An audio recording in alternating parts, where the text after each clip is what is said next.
Hello students, कैसे हैं आप लोग? गुड। ओके। सो अगेन मैं आपका स्वागत करता हूं अपने यूट्यूब चैनल पे, वैभव एकेडमी पे। तो हमने प्रीवियस क्लास में पढ़ा था कि हमारा जो टॉपिक था हमने पढ़ा था कि केमिकल रिएक्शंस क्या होती हैं। तो नेक्स्ट टॉपिक आपका है केमिकल इक्वेशंस क्या होती है, कि what is the meaning of equation. तो मैंने आपको प्रीवियस क्लास में पढ़ाया था कि जो केमिकल रिएक्शंस होती हैं, केमिकल रिएक्शंस का मतलब क्या है। फॉर एग्जांपल हम एग्जांपल पहले थोड़ा केमिकल रिएक्शन के बारे में पढ़ लेते हैं। क्या था कि केमिकल रिएक्शन में मान लो कोई भी आपका कार्बन कंटेनिंग कंपाउंड है, उसको जब हम क्या करते हैं, in the presence of air, that means oxygen के बर्न करते हैं, क्या करते हैं, बर्न करते हैं, तो कौन सा प्रोडक्ट बनता है, कार्बन डाइऑक्साइड। क्लियर है बात।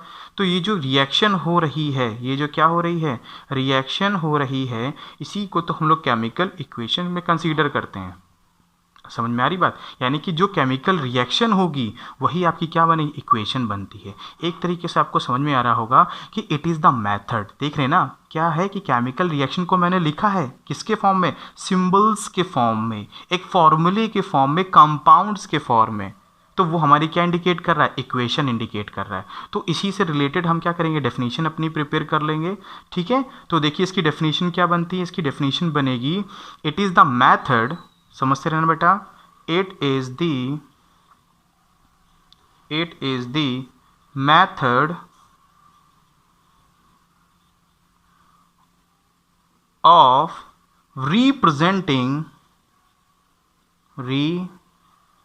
representing chemical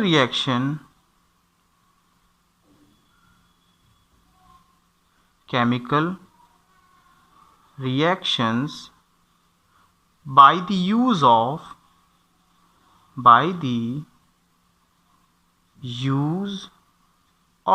किसका यूज करेंगे, symbols. Good.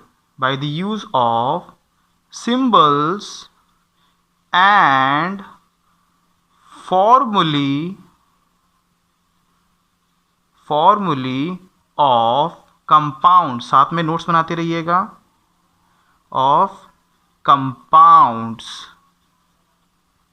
क्लियर है? आई होप आप सभी को समझ में आ गया कि इक्वेशन की डेफिनेशन क्या बनेगी। क्लियर है बात? अच्छा, अब हम एक एग्जाम्पल के थ्रू देख लेते हैं। ठीक है, तो एग्जाम्पल देखिएगा, ज़रा थोड़ा सा फोकस करिएगा कि what is the example of it. Example हम देखेंगे थोड़ा सा।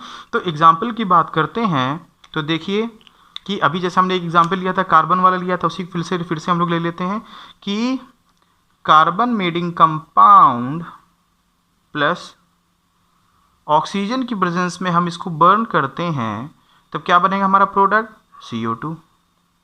क्लियर? क्या बनना है हमारा, CO2। तो बेटा याद रखिएगा कि एरो के लेफ्ट हैंड साइड, यानी कि this is indicating as a LHS। आप देख रहे होंगे कि आपके लेफ्ट हैंड साइड पे है, तब इसे क्या कंसीडर करते हैं, it is called a LHS। और जो एरो के राइट हैंड साइड पे होती है, इसको हम लोग कहते हैं RHS कहते हैं, यानी कि राइट हैंड साइड। अब बेटा याद रखना, ये आपकी दो तरीके से इसमें आ जाती हैं। एक आता है reactant, what is the reactant and what is the product. क्योंकि इक्वेशन में दो चीजें होती हैं, एक रिएक्टेंट होता है तो और एक क्या होता है, प्रोडक्ट होता है। क्लियर है? तो यहाँ पर जो लेफ्ट हैंड साइड है उसको हम लोग कंसीडर करते हैं reactant, it is called a reactant. इसको हम लोग क्या कंसीडर करेंगे, रिएक्टेंट बोलते हैं। और जो RHS साइड होता है उसे हम लोग प्रोडक्ट बोलते हैं। आई होप आप सभी को समझ में आ रहा होगा। तो रिएक्टेंट, जैसे फॉर एग्जांपल हमने क्या लिया था कि हमने मिल्क वाली एक बात की थी। ठीक है, प्रीवियस क्लास में हमने कहा था कि जो मिल्क है, मिल्क से हमें क्या बनना है, मिल्क से हमें बनना है कर्ड। तो जो यहाँ पर मिल्क होता है वो एक तरीके क्या है, रिएक्टेंट है। मिल्क क्या है, रिएक्टेंट। और जो हमें कर्ड मिल रहा है, क्या मिल रहा है, जो हमें कर्ड मिल रहा है वो है हमारा प्रोडक्ट है। कर्ड हमारा क्या है, प्रोडक्ट है। तो यहाँ पर आपको इक्वेशन की, आई होप इक्वेशन की आपको डेफिनेशन मिल गई। जल्दी से आप स्क्रीनशॉट ले लीजिए। ओके स्टूडेंट, तो आप देख रहे हैं नेक्स्ट हमारा जो टॉपिक है वो है टाइप्स ऑफ इक्वेशन। आपकी स्क्रीन सामने दिख रहा होगा। तो there is a two types of equations. First is a unbalanced types of equation या unbalanced equation, and second is a balanced equation. Okay, so अब हम फर्स्ट पढ़ेंगे क्या, अनबैलेंस्ड इक्वेशन पढ़ते हैं कि what is the unbalanced. Okay class, तो आप देख रहे होंगे अनबैलेंस्ड इक्वेशन, आपकी स्क्रीन पर दिख रहा होगा। तो what is a unbalanced equation, एक बेटा हमेशा याद रखेंगे, the another which is most important thing is that the another name of unbalanced equation is a skeletal equation. What is called the skeletal equation, याद रखना बेटा, स्केलेटल इक्वेशन। क्लियर बेटा, याद रखना कि हमेशा जब भी आपसे अगर अनबैलेंस्ड इक्वेशन पूछता है what is the unbalanced equation, तो मोस्टली आपसे पूछता है कि what is the skeletal equation. So both are same, दोनों का नाम क्या है, सेम है। कैसे स्केलेटल है, अभी हम इस पर बात करेंगे कि what is the meaning of unbalanced equation. ठीक है, तो देखिएगा, समझना बेटा इस चीज को, स्केलेटल इक्वेशन। क्लियर, तो an unbalanced equations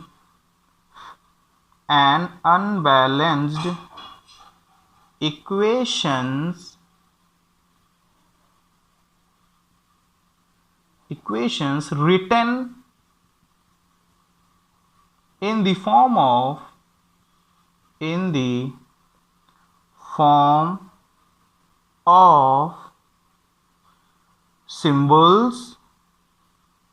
in the form of symbols and formulae।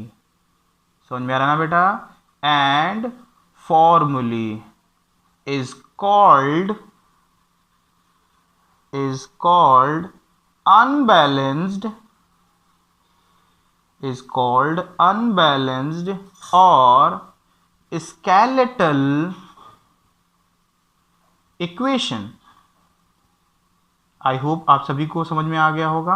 अब एग्जाम्पल देखते हैं, व्हाट इज द एग्जाम्पल, मतलब मीनिंग क्या है। अच्छा, एग्जाम्पल देने के बाद आपको एक और डेफिनेशन बताऊं which is very simple. Okay, तो नेक्स्ट आप देखेंगे कि इसका एग्जाम्पल क्या है। एग्जाम्पल पे थोड़ा फोकस करते हैं, what is the example of it. Example पे ध्यान देते हैं कि ये कह रहा है कि जो भी आपकी अनबैलेंस्ड इक्वेशंस है वो एक तरीके से रिटन फॉर्म है। रिटन फॉर्म किसका है, जो इक्वेशन, जो केमिकल रिएक्शन होगी उसका एक रिटन फॉर्म है। एग्जाम्पल देखिएगा, जैसे फॉर एग्जाम्पल हमने कहा कि मैग्नीशियम को, मैग्नीशियम को हमने बर्न किया in the presence of oxygen, in the presence of what, oxygen, तब हमारे पास बना है मैग्नीशियम ऑक्साइड। क्या बन गया बेटा, मैग्नीशियम ऑक्साइड। ठीक है, यही तो रिएक्शन है। अब इस रिएक्शन को हमें क्या करना है, सिंबल्स और फॉर्मूले के फॉर्म में रिटर्न कर देना है।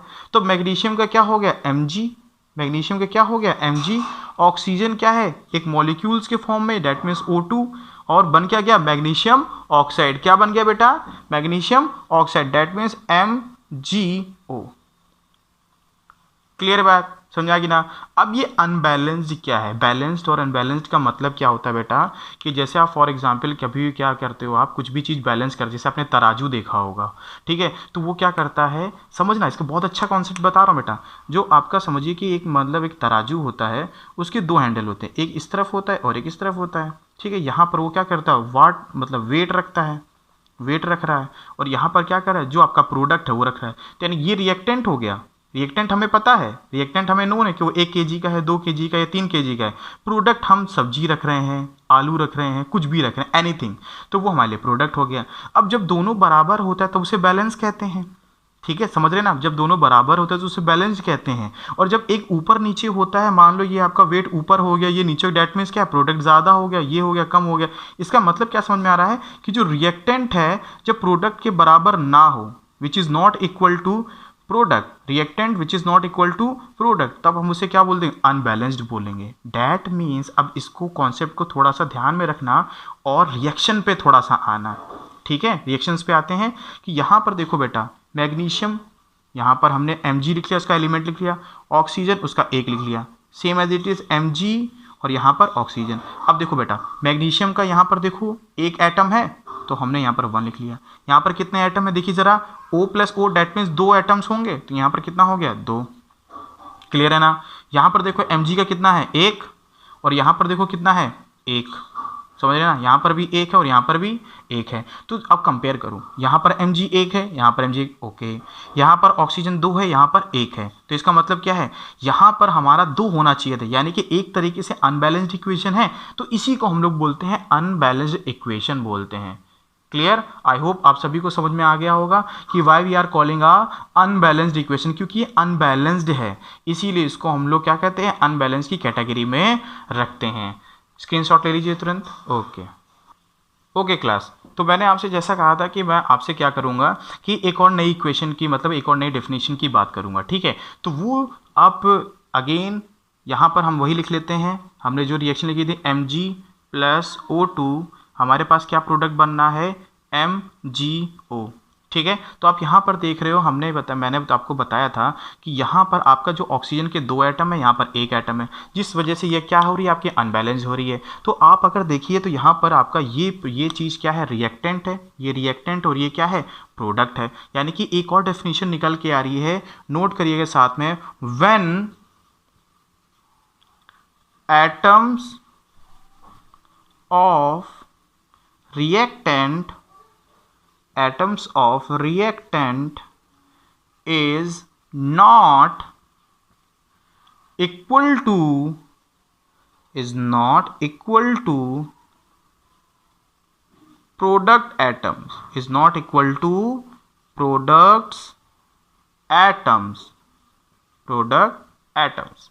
सिंपल है, क्लियर है, बात समझ में आ गई कि जब आपका रिएक्टेंट के एटम प्रोडक्ट के एटम से नहीं इक्वल होंगे तब हम उसको किसकी कैटेगरी में रखेंगे, अनबैलेंस्ड इक्वेशन की कैटेगरी में रखेंगे। तो ये आपकी एक और डेफिनेशन है, आई होप आपको समझ में आ गया होगा। जल्दी स्क्रीनशॉट ले लो। गुड, ओके क्लास, तो नेक्स्ट आपका टॉपिक है balanced equation. What is the balanced equation? अच्छा, एक अच्छी बात है कि इसका कोई अनदर नेम नहीं है। तो बैलेंस्ड इक्वेशन की डेफिनेशन तुरंत फटाफट देख लेते हैं क्या है। What is the balanced equation? The process of, तुरंत नोट करिए, the process of balancing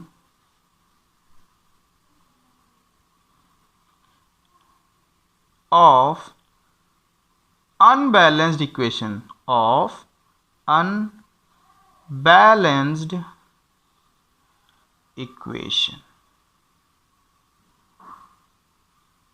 is called balanced equation। Balanced equation बोल सकते हो या फिर बैलेंस्ड केमिकल इक्वेशन बोल सकते हो, बोथ आर सेम, कोई फर्क नहीं है, ठीक है? केमिकल इक्वेशंस, ठीक है, शॉर्ट फॉर्म यूज कर रहा हूँ, क्लियर है? अच्छा, आई होप आपको समझ में आ गया। एग्जाम्पल देख लेते हैं, जैसे वहाँ पर हमने एग्जाम्पल Mg का यूज़ किया था, यहाँ पर हम लोग करेंगे, ठीक है? अब Mg magnesium in the presence of oxygen हमने क्या कर दिया, बर्न कर दिया। अब ये हमारे पास प्रोडक्ट बन के आ रहा है, मैग्नीशियम ऑक्साइड बने, MgO बन के आ रहा है, ठीक है? अब देखो बैलेंस किस तरीके से किया जाएगा, समझना बेटा। बैलेंस करने के लिए हम लोग रिएक्टेंट के एलिमेंट्स को लिख लेते हैं और एज कंपेयर टू प्रोडक्ट के एटम्स को लिख लेते हैं। तो यहाँ पर आपको सिंपल सी बात समझ में आ रही है कि यहाँ पहला एलिमेंट तो है मैग्नीशियम है, तो उसके सिंबल को हमने लिख लिया। दूसरा हमारा ऑक्सीजन, तो हमने ऑक्सीजन को लिख लिया, ठीक है? सेम कंपेयरिंग में इधर भी लिख लो, Mg लिख लिया और O लिख लिया। अब Mg में कितने एटम्स हैं, 1। ऑक्सीजन का देखो ना भाई, देखो बेटा कितना है, 2 है, तो यहाँ 2 लिख दिया। यहाँ पर कितना है, 1 है, यहाँ पर भी कितना है, 1 है। तो अब हमारे पास क्या आ गया, ये चीज़ आ गई। अब हम इसको क्या करना है, दोनों कंपेयर करना है। तो 1 1 ठीक है, ऑक्सीजन का 2 और 1 है, तो यहाँ पर हमने रफ किया, यहाँ पर कितना लिख दिया, हमने 2 लिख दिया। अब बेटा याद रखना, जब भी हम लोग 2 चेंजमेंट करते हैं तो वो जो 2 है, वो जो 2 नंबर है या कोई भी एनी वन नंबर है, इवन है, ऑड है, कोई भी नंबर है, तो हम उसको यहाँ ना लिख के हम कहाँ लिखते हैं, in front of the symbols, यानी कि सिम्बल्स के फ्रंट पे लिखते हैं। इस चीज़ को याद रखिएगा। तो ये जो 2 चेंजेस किए हैं, ये 2 कहाँ पर आएगा, यहाँ पर आएगा। ऑल क्लियर है?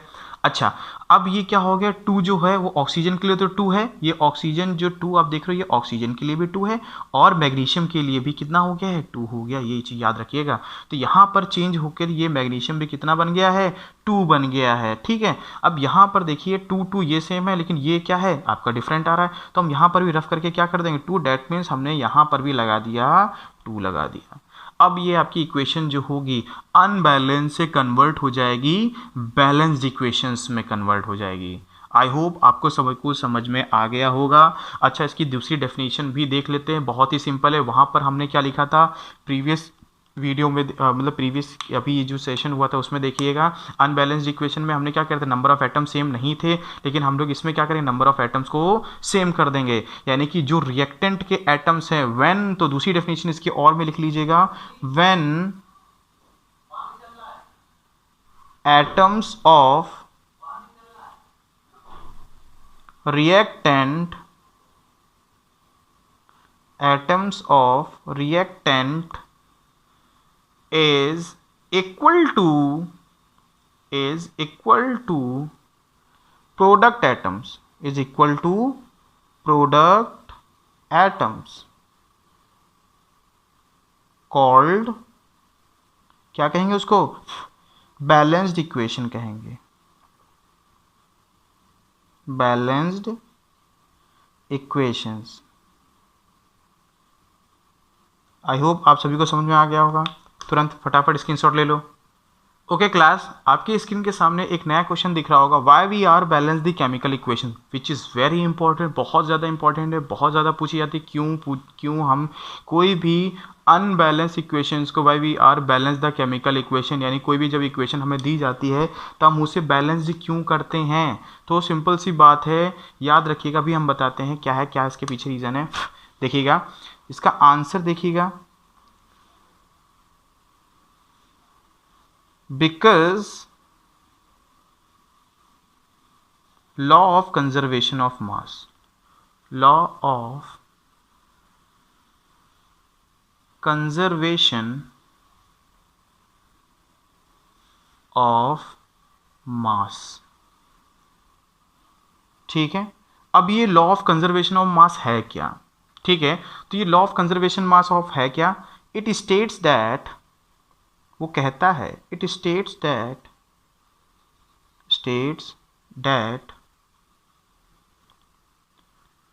atoms of reactant, atoms of reactant is always